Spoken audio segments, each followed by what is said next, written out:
Hello students, स्वागत है बेटा आपका एनसीईआरटी इन्फो बाइट्स के नेक्स्ट वीडियो सेक्शन में। आज हम आपको क्लास 11th में मॉर्फोलॉजी ऑफ फ्लावरिंग प्लांट का एक बहुत ही स्ट्रॉन्ग कॉन्सेप्ट समझाने जा रहे हैं जिसका नाम है इन्फ्लोरेसेंस।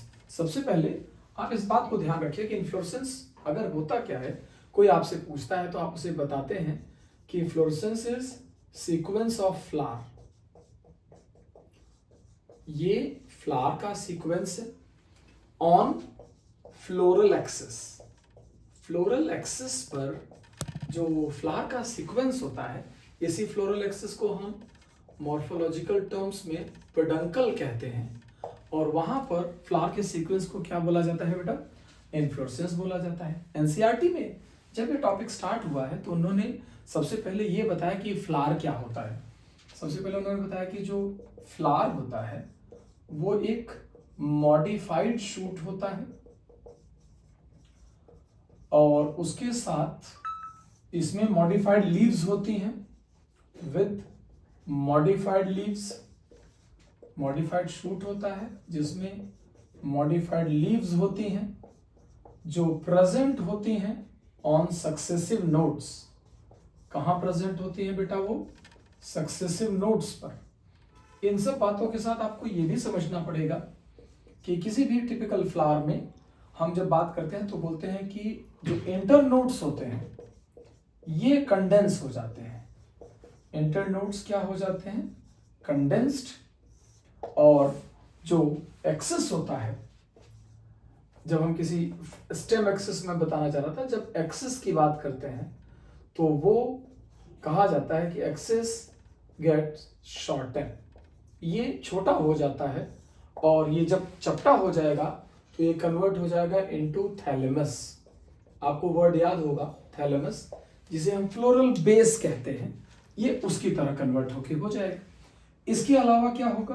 फ्लावर बनते समय जो शूट एपिकल मेरिस्टेम होता है ये मॉडिफाई होता है फ्लोरल मेरिस्टेम में, और इस वजह से एनसीईआरटी में एक लाइन लिखी है कि जब भी कोई शूट एपिकल मेरिस्टेम किसी फ्लोरल मेरिस्टेम में कन्वर्ट होने के बाद फ्लावर बनता है तो ये हमेशा सॉलिटरी होता है। क्या होता है बेटा? ये हमेशा ही सॉलिटरी होता है। कहने का मतलब जब भी एक शूट एपिकल मेरिस्टेम में फ्लावर बनता है तो वो हमेशा इंडिविजुअल फ्लावर बनता है, अकेला फ्लावर बनता है, ग्रुप ऑफ फ्लावर कभी नहीं बनते। तो ये रही इन्फ्लोरेसेंस की बात, और ये फ्लावर के बारे में शुरुआत किया। फिर इन्होंने बताया कि अरेंजमेंट को हम चूंकि फ्लावर कहते हैं तो एक लाइन एनसीईआरटी की स्टैंडर्ड डेफिनेशन पर आ जाइए। Arrangement of flowers on peduncle. तो फ्लावर का अरेंजमेंट पेडंकल पर इन्फ्लोरेसेंस कहलाता है। ये दो टाइप का होता है। ये फिलहाल टू टाइप्स का होता है। एक को कहते हैं रेसिमोस और दूसरे को कहते हैं साइमोस। जरा ध्यान से समझिए, एक को कहते हैं रेसिमोस और दूसरे को कहते हैं साइमोस। मैं आपको दोनों बातें इस तरीके से समझाना चाहता हूं कि जो रेसिमोस होता है, अगर इसको ध्यान से देखें तो इसमें फ्लावर का जो सीक्वेंस होता है वो इनडेफिनिट होता है।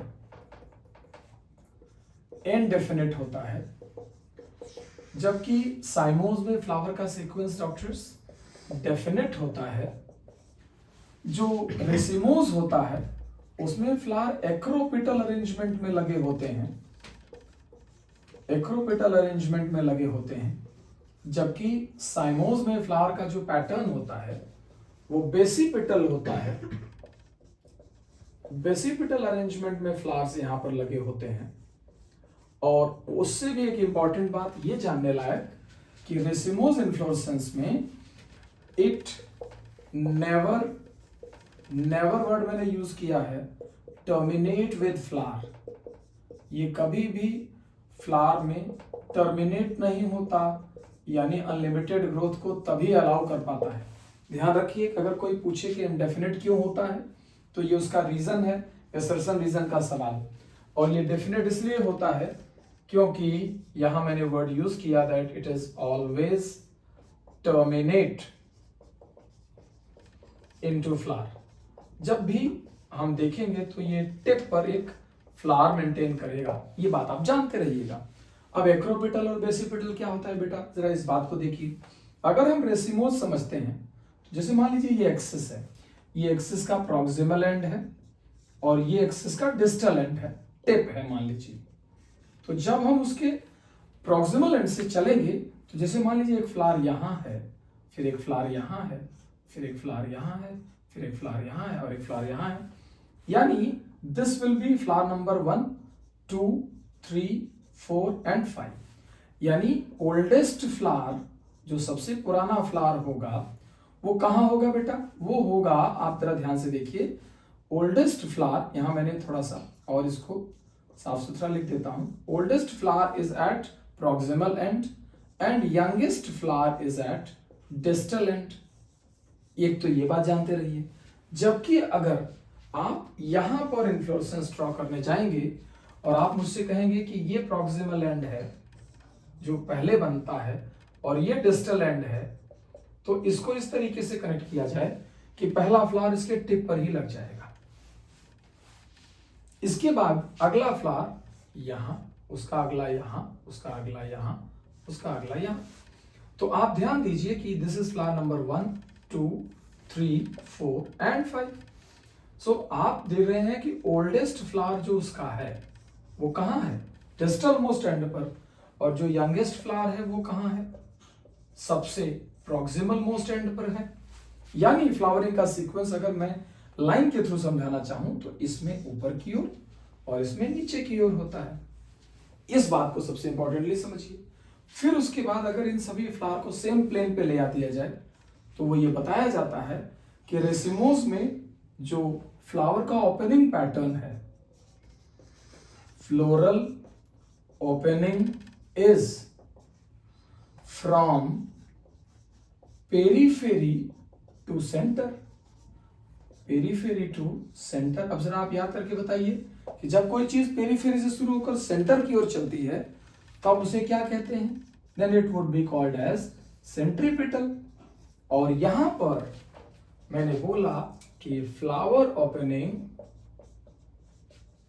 ये कहां से चलती है फ्लावर ओपनिंग बेटा, flower opening is from centre to periphery, centre से चलकर किधर की ओर जाता है, पेरीफेरी की ओर जाता है। और जब ये सेंटर टू पेरीफेरी जाता है तब हम इसे सेंट्रीफ्यूगल कहते हैं। क्या कहते हैं, सेंट्रीफ्यूगल। ये दोनों बातें आपके ध्यान के लिए, एग्जाम्पल वाइज भी समझ लीजिए। रेसिमोज का स्टैंडर्ड एग्जाम्पल है रेडिश। रेडिश की अगर आप इन्फ्लोरेसेंस की बात करें, रेफिनस सटाइवस कहते हैं, वहां से जा सकते हैं। और अगर आप साइमोज में जाएं तो सोलेनम इज स्टैंडर्ड एग्जाम्पल, यानी पोटैटो की जो जीनस है उसके अंदर आपको साइमोज इन्फ्लोरेसेंस देखने को मिलेगा। क्लियर है बात। आप देखिए 2-3 चीजें मैंने यहां पर समझा दी। सबसे पहले फ्लावर क्या होता है, इस बात को बहुत अच्छे से ध्यान रखिएगा। इसके बाद आप समझिएगा कि अरेंजमेंट ऑफ फ्लावर को पेडंकल कहते हैं। एक और कंफ्यूजिंग टर्म कई बार स्टूडेंट्स आपको मिलता है कि कुछ बच्चे मुझसे पूछते हैं कभी कभी कि सर एक टर्म आपने बताया पेडंकल, जिसको मैंने इक्वेट किया किसके साथ, फ्लोरल एक्सिस के साथ, यानी स्टेम का वो पार्ट जिस पर फ्लावर लगते हैं, दैट इज पेडंकल। फिर दूसरी बात, पेडिसल क्या है, पेडिसल फ्लोरल स्टॉक का ही दूसरा नाम है, फ्लोरल स्टॉक का दूसरा नाम है पेडिसल। मतलब आप इसे ऐसे समझिए, मान लीजिए ये स्टेम है और आपने मुझसे कहा कि इसके ऊपर ये फ्लावर लगे हुए हैं। सपोज मैंने ऐसे करके फ्लावर लगा दिया, तो आप जानिए कि ये पेडिसल है और ये पेडंकल है। रिमेंबर, और आपको याद होगा कि जहां से फ्लावर निकलता है वहां एक छोटी सी लीफ भी होती है, तो मैंने सोचा यहां पर वो बात भी बता दी जाए, और इस लीफ का नाम ब्रैक्ट होता है। क्लियर है। तो इन तीनों बातों को बहुत इंपॉर्टेंटली ध्यान दीजिएगा और इसे रिवाइज करिएगा। आपका एक इंपॉर्टेंट क्वेश्चन तैयार है।